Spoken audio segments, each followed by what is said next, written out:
Spread হলে সবাই লাগে লাগে ওই জন্য আমি বলছি একটু পিছিয়ে চলে এক পার্টি আচ্ছা দেখেন ওনারা করছে এই গ্রুপের নাম কি কোনো নাম দেওয়া হয়েছে না এইটা কি প্লাগ দুটো অংশ কাটা হয়েছে দুটো মিলে আমরা একটা বানাবো দুটো মিলে সেক্ষেত্রে কি করতে হবে আমাদের আগে একটা সেন্টার লাইন টানতে হবে এরকম এখানে এরকম সেন্টার লাইন টানতে হবে অন্য কারো প্যাটার্ন দিলে দেন এটা তো হয়ে গেছে আর কারো প্যাটার্ন আছে এটা থাকা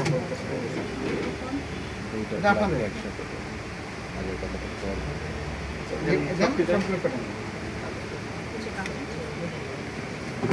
ঠিক আছে ওরা করে নি স্কেল দেন একটা আমরা কি করবো প্রথম হচ্ছে ভ্যান এই প্লাগ যেটা এটা ইনসাইড আউটসাইড মিলে একটা বানাবো এই জন্য আমরা মোটামুটি একটা স্পেস নিয়ে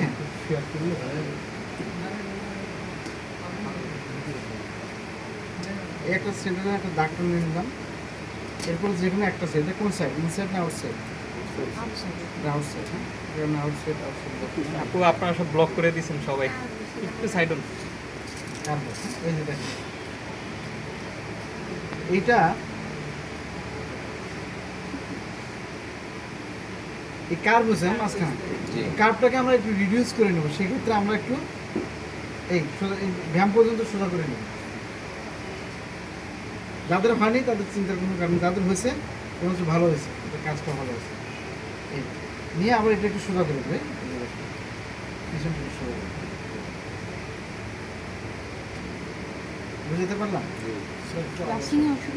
কার বসে স্যার এই হচ্ছে এইটা আমরা যদি ধরি দুই পাশে দেখবেন সোজা লাইন বা মাঝখানে অনেক বড় কাপ এটা যদি আমি রেখে দিই তাহলে কিন্তু বেড়ে যাবে হ্যাঁ বেড়ে যাতে না যায় জন্য কিন্তু আমি একটু রিডিউস করে দিলাম প্রো থেকে ভ্যাম্প পর্যন্ত একটা স্ট্রেট লাইন নিয়ে আমি কাট করলাম পরে সেকেন্ড ধাপে এই ভ্যাম্পের পজিশনের মধ্যে ধরে এটাকে কী বলে কাট করে নিয়ে আর বাকি অংশ লাগাই দিলাম এরপরে বাকি আরেকটা অংশ ঠিক একই যে জায়গায় ধরছি একই জায়গায় ধরবো কাপ থাকলে আগের মধ্যে একটু কাজ করে নেব এই এরপরে এখানে ধরে বাকিটা চলে যাবে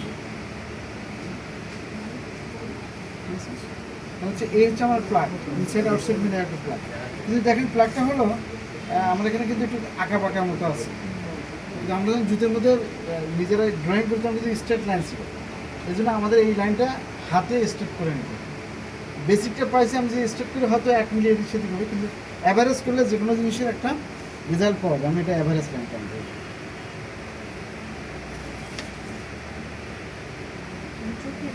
হ্যাঁ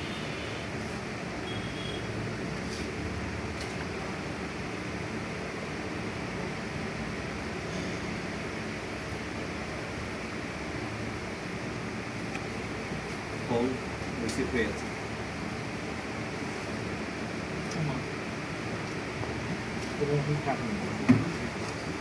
কাটে নিয়ে আমরা রাখতে হবে এই ঠিক আছে আমরা এখানে এটার মধ্যে কী কী আছে দেখেন তো এই দাগটা কিসের তারপরে 15 তারপরে 25 আমরা এই দাগগুলো এখন ট্রান্সফার করব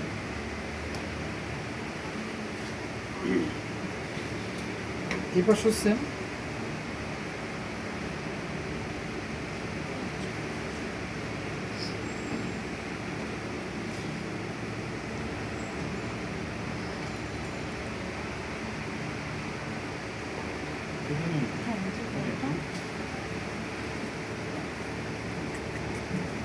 আমরা এই পাশে ভ্যাম পয়েন্ট 1 পয়েন্ট এটা বল পয়েন্ট এটা 15 এটা 25 ওকে এবং আমরা এখান থেকে 75 দিচ্ছি ঠিক আছে কিনা কিছু এখানে 75 ঠিক আছে কিনা আমরা দেখতে পারি এর বেশি আছে 3-4 ইঞ্চি আমি কমাই দিতে পারবো 75 এর মনে হয় ঠিক আছে এরপর হচ্ছে ভ্যাম এখান তারপর নিব কত 15 না 15 তারপরে 25 এখন আমার কাজ হচ্ছে দেখেন একটা সামনে একটা পিছে আছে একটু বাঁকা তারা আছে আমরা যদি ইন্ডিভিজুয়াল স্পেস মানে এইভাবেই করি এটা হচ্ছে লোক এরকম বাঁকাই থাকবে শেপটা এরকম বাঁকাই থাকবে আমরা যদি চিন্তা করি না বাঁকা নিব না এটা সোজা দেখা যায় তখন আমরা বলবো এটা সোজা করবো সোজা করার ক্ষেত্রে সেন্টার লাইনটাকে বেস করে আমরা এখানে একটা লাইন টানবো ওকে এটা এই দুই দাগ এই সোজা হলে এখানে 90 ডিগ্রি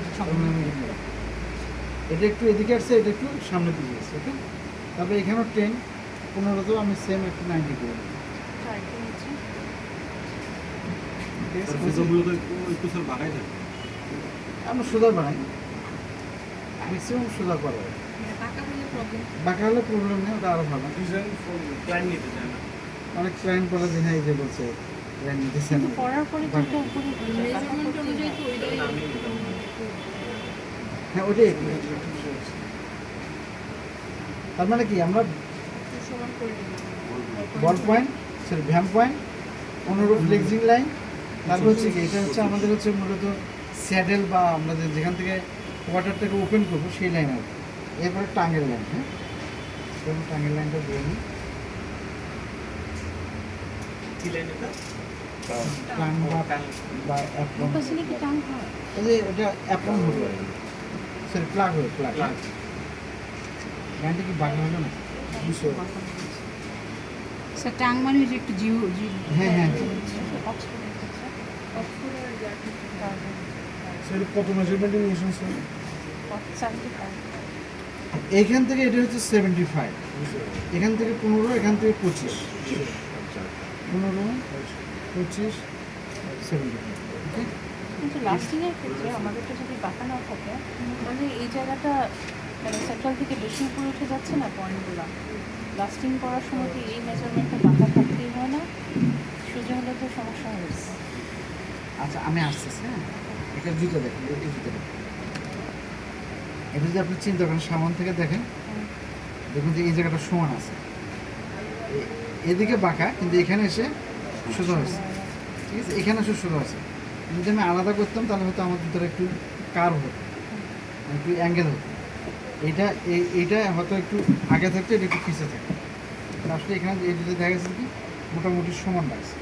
আমরা আরেকটু চেক করে দেখতে পারি, যদি আমরা এখান থেকে চেক করে দেখেন, ফিটা দিয়ে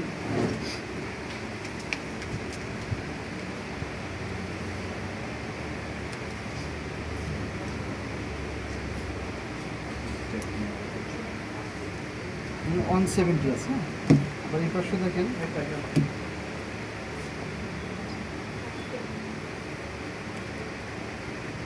170 আছে, তার মানে কি সমান, পিছনের এই অংশটা সমান, তার মানে এটা 90 করে দিচ্ছে। যদি না নিতাম তাহলে হচ্ছে আমাদের কী হতো, এটা ডিফারেন্সটা দেখতে হবে অন্তত 10 মিলি ডিফারেন্স, তাহলে হচ্ছে এটা পিছিয়ে যেত, এটা একটু সামনে যেত। তোমাদের রাবারটা ছোট বড় হ্যাঁ আপনারা ছোটো বড়, ওইটা এক্স্যাক্ট মাপ। এটা ইটালিয়ানরা ফলো করে, জাপানিজরা এটা করে, বা অন্য যারা একটু পারফেকশন চায় তাদের জন্য এটা পারফেক্ট না, মানে ওরা একটু পায়ের সাথে মিলে যায়। কিন্তু ইটালিয়ানরা করে কি, এরা এত ক্রিটিক্যাল করে না, ইজি করতে চায়, ঠিক আছে। তা আমরা আসলে দুটোই শিখি, আমরা যেটা ইজি সেটা আমরা করি, কারণ এটা বাংলাদেশে সবাই করে। বাঁকা হবে, আপনি যাবেন বাঁকা হয়েছে, বাঁকা দেখা যাচ্ছে জুতা হয়তো নষ্ট জুতা নিয়ে এসছে, ওনার জন্য অনেক ক্লিপ থাকতে পারে। আমরা সাধারণত কোনটাকে বেশি নিই, যেটা বেশি দেখি। আপনি নতুন একটা জামা বানান চলবে না, পুরাতন দেখবেন ওই কাটিং ওই ড্রেসটা চলতেছে, কিন্তু ওটাকে আরও সুন্দর করে বানান হিজিবিজি দেন চলবে না, কারণ নিবে না মানুষ, ওটা যাচ্ছে না। কিন্তু ওর দাম কিন্তু অনেক বেশি পড়ছে, আপনার কস্টিং বেশি, সব কিছু পড়ছে, করার সত্ত্বেও কিন্তু আপনি কম দামে বিক্রি করতে পারছেন। তো এইটা হচ্ছে সেম, আপনি একটা জুতা বানাচ্ছেন অনেক সুন্দর করে, অনেক কিছু জিনিস জুতা কিনতেছে না কেউ, আমার দামি জুতা কেন বানায় না?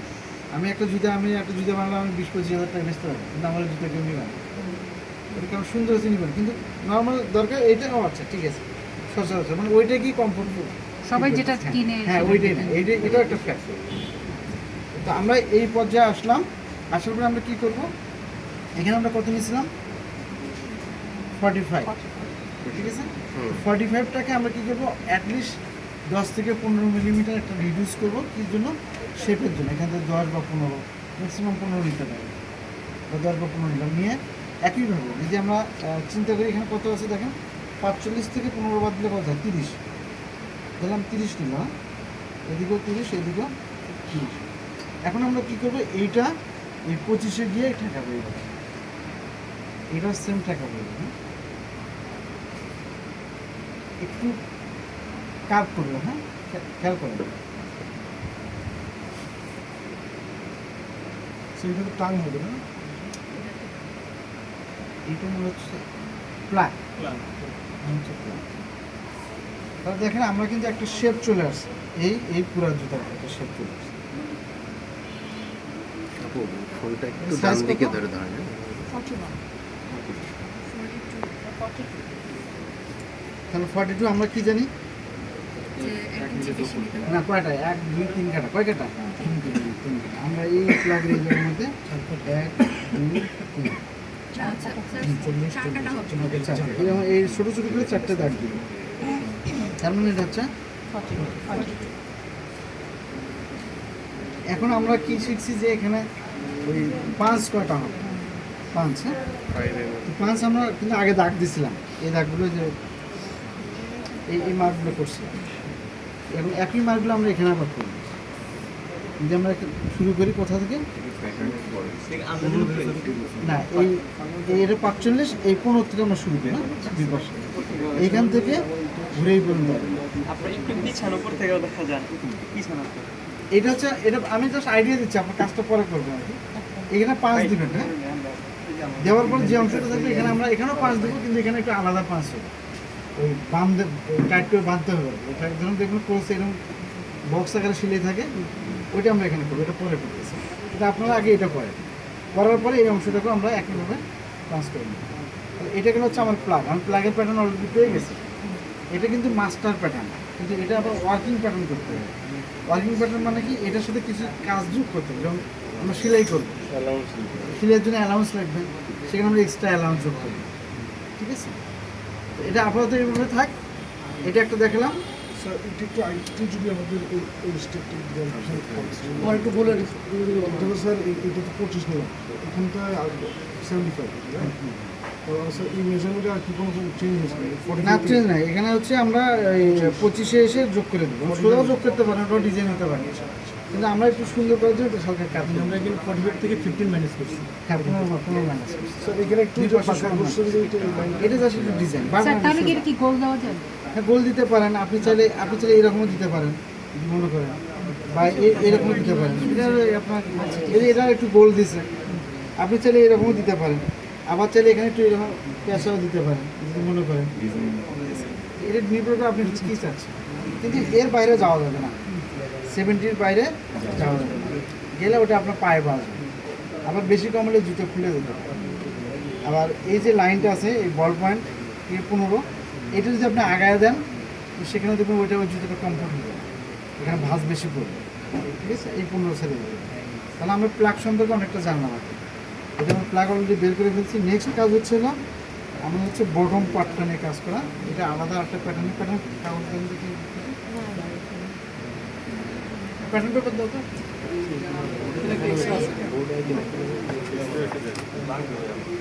এই বটমের ক্ষেত্রে কী করবো, আমরা আগে এই নিচের পার্টটা এটাকে আমরা একটু দাগ দিই না, তার আগে একটা সোজা দাগ দিই।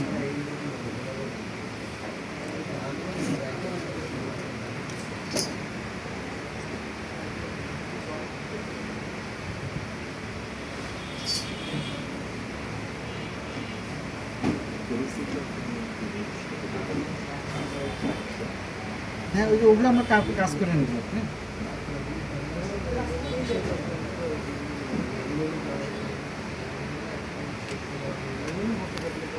এরপর এটা কি ইনসাইড না আউটসাইড? আউটসাইড। আউটসাইড হলে আমরা আউটসাইডের এই যে এই বল পয়েন্ট আর এই বল পয়েন্ট, হ্যাঁ মিলাই নেব। এটাকে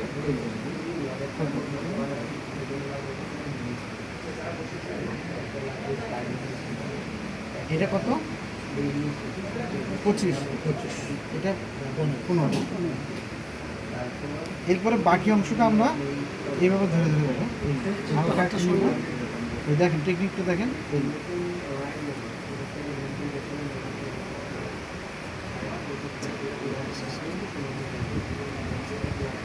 কারণ কি, এই লাইনটা ঠিক থাকবে, উপরটা প্রসারিত হবে।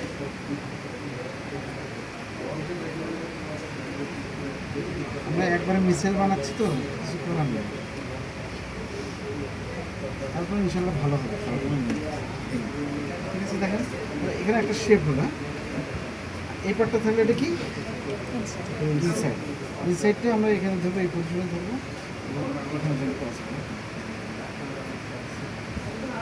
এটা আমরা দাগ দেবো।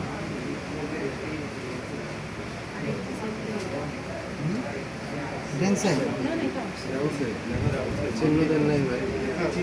ভুল হলে কিন্তু আবার পরে দিতে টাকা আসবে। আচ্ছা ইনসাইড ইনসাইডটা তো সব ছোট হবে, আউটসাইডটা বড় হবে।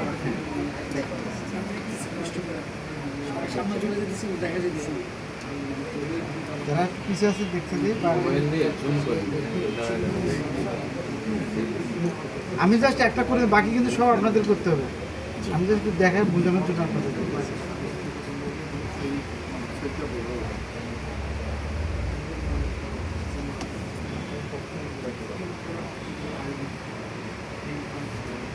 আমরা একটা রাফ লাইন পাইছি, এই লাইনটাকে আমরা একটু ফাইনাল একটা ফ্রি হ্যান্ড একটা ফাইনাল লাইন করব। এরকম একটা পার্ট তৈরি হয়ে গেল। তার মানে কি আমরা ইনসাইড আউটসাইড এবং নিচে বটম পার্ট মিলে একটা করলাম। এখন আমরা কি করবো, এই লাইনগুলোকে আমরা আবার জাগ্রত করবো।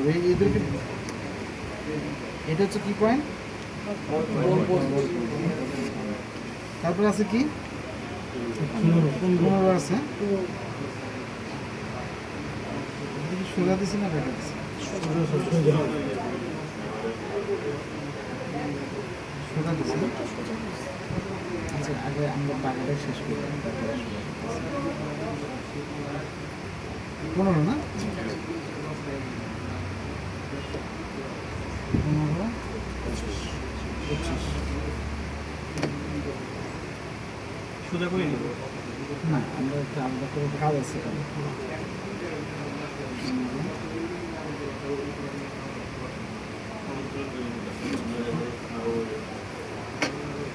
এটা হচ্ছে হলো বল পয়েন্ট, এটা হচ্ছে বল পয়েন্ট উপরে মিডল পুরো আর কি, লাগের সাথে লাগবে।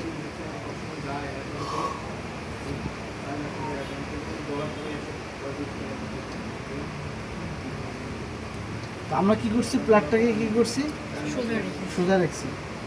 এখানে আমরা এখন সোজা করি। এটা করার একটা কারণ আছে, কারণ হচ্ছে লাস্টিংয়ের নিচের যে অংশ আছে ওই কাজ করার জন্য আমাদের এই লাইনটা ঠিক রাখতে হবে। এটা পরে চেঞ্জ হোক, কিন্তু এইটা ঠিক রাখতে হবে। এটা ঠিক রাখার পরে আমরা কী করি, এখানে 15 নিয়েছি না, 15 থেকে আবার 25 নেব। 25 ধরনের এই দেখতে হবে।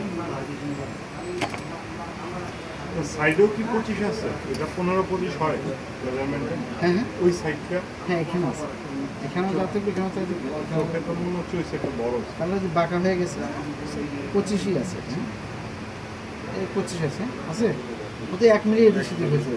স্যার তাহলে দাগটা কি এখান থেকেও নিব, এদিক থেকেও নিব? না আমরা এই সেন্ট্রাল লাইনকে ফলো করে দুই পাশ থেকে করতে হবে, তাহলে ইজি হবে। হ্যাঁ তাহলে মানে যখন আমরা এখন অ্যাভারেজ করতে হবে তখন অবশ্যই সেন্টারকে কাজ করতে হবে। এখন আমরা অ্যাভারেজ করব, তার আগে একটা আমরা বটমের একটা কাজ আছে। বটম বলতে কি নিচের যে অংশটা থাকবে ওটা একটা কাজ আছে। সেটা হচ্ছে কি, এখানে আমরা 15 দিছি, এখান থেকে আরও 15 অ্যাড করবো এখানে।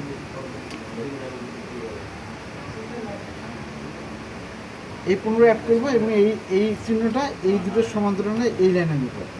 এখানে চিন্তা করি এই দিক থেকে একটা 15টা আমি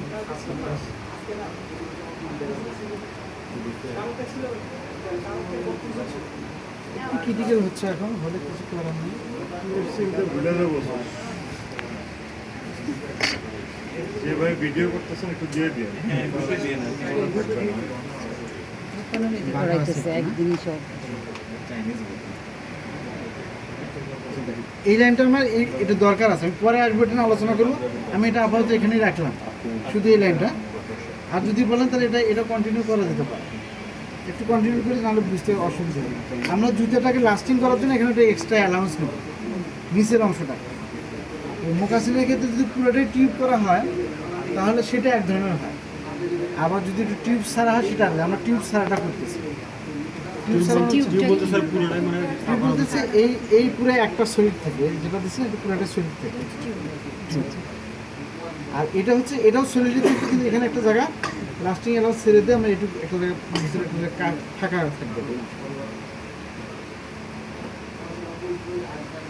এই মাঝখানে জায়গাটা ফাঁকা থাকে, পিছনে জোড়া লাগবে, এটা ফাঁকা থাকে। এখানে কি ফোম দেওয়ার জন্য? এখানে ওই ফোম বা একটা ইনসোল বোর্ড এরকম দেওয়া আছে। সেটা আমাদের পায়ের তলার তলার নিচে যেটা অনুযায়ী আর কি ফাঁকা থাকে যে অংশটা হ্যাঁ, হ্যাঁ। ওটা উঁচু করার জন্য আর কি এটা। না উঁচু করা থাকে এটা কাজ হচ্ছে ফাঁকা রাখা হবে কেমন ফিটিং Comforted- সুন্দর করার জন্য কমফোর্ট করা এই জায়গাটা এই দাগটা মিস করছে আচ্ছা এইটা হচ্ছে মূলত এই কাজটা আপারের জন্য এই কাজটা বটমে লাস্টিং এর জন্য আমরা পরে এটা মুছে দেবো এরকম মোকাসিনের ক্ষেত্রে স্পেশাল এই পয়েন্টটা কোন জায়গায় কোনো ডিজাইনে এটা হাফ ফুল লোফার ফুল লোফার মোকাসিন এর ক্ষেত্রে এটা প্রযোজ্য ঠিক আছে আর এটা সারা যদি সিলিকনের হ্যাঁ সিলিকনের ক্ষেত্রে হবে। না সিলিকন না এটা না সিলিকন ঘুরতে হবে স্যার সব জুতোতে এরকম দেখি কিন্তু লেডিস জুতোতেও তো আর যেটা যেটা এটা বেশি ব্যবহার হয়। হ্যাঁ এই ফাঁকাটা থাকবে এটা কি এই টোটাল ফাঁকা- মাঝখান?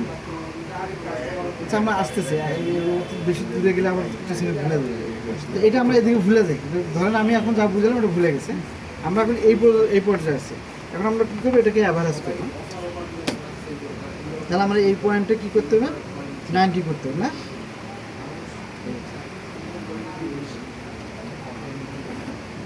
এরপরে কী করতে হবে এখানে 15 15 90 করতে হবে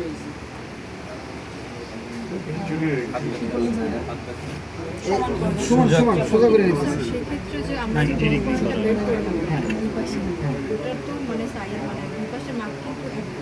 এক না আলাদা হয়, আলাদা তাহলে হয়। এখন সমান করলে কি ওই বলপয়েন্টের মাপটা নিচে চলে আসবে? বল পয়েন্ট ওখানেই থাকবে কিন্তু আমরা এটা ট্রান্সফার করে উপরে নিয়ে আসতেছি অর্থাৎ এই বল পয়েন্টটাকে আমরা এখানে নিয়ে এসেছি উপরে যাতে সোজা দেখা যায়। নিচে থেকে উপরে দিকে এই জায়গাটাকে আমরা অ্যাভারেজ করতেছি এই অ্যাভারেজ করার জন্য মূলত নিচ থেকে বেস ধরে উপরে নিচেরটা উঠতেছি। ঠিকই থাকবে নিচে কিন্তু বল পয়েন্টের জায়গা ঠিকই থাকবে এ কিন্তু এখানেই থাকবে ওর কাজ কিন্তু ও জায়গা আমরা দিয়ে ওর যা স্পেস দিয়ে দিচ্ছি আমরা শুধু ওটাকে উপরের সাথে ওই প্লাগের সাথে সামঞ্জস্য করার জন্য আমরা আবার সমান করতেছি এখন দেখেন এটা হচ্ছে কি আমার যে আপনার কি বলে ভ্যাম্প পয়েন্ট এটা হচ্ছে 15 ফ্লেক্সি আর এটা হচ্ছিল 25 স্টেপ বা যাই লাগে তাহলে আমার বেসিক প্যাটার্ন হয়ে গেছে এখন আমরা হলো এই ছিদ্র করবো আর হচ্ছে কাজ করার জন্য অ্যাডভান্স দিয়ে দেবো আমার পিছনে একটু যদি একটু brief করতে হবে। হ্যাঁ আমি সবাইকে আবার দেখাচ্ছি আপনারা এই পর্যন্ত আসতে পারবেন কিনা স্যার ওই 90 ডিগ্রি অ্যাঙ্গেলে স্যার একটু পর্যন্ত আগে করি স্যার নাহলে শুনুন এখানে আমি যত কিছু দিছি সোজা করছি বাঁকা করছি অ্যাভারেজ করছি কোনো কিছু আপনার দরকার নেই মুহূর্তে এই মুহূর্তে আপনাদের দরকার দুটো মিলে এরকম একটা করা এবং এই তিনটে মিলে এরকম একটা ওইটা করি স্যার ওই 90 ডিগ্রিতে লাইনগুলো টানলাম কেন এখানে এটা আসছে অ্যাভারেজ করছি আমি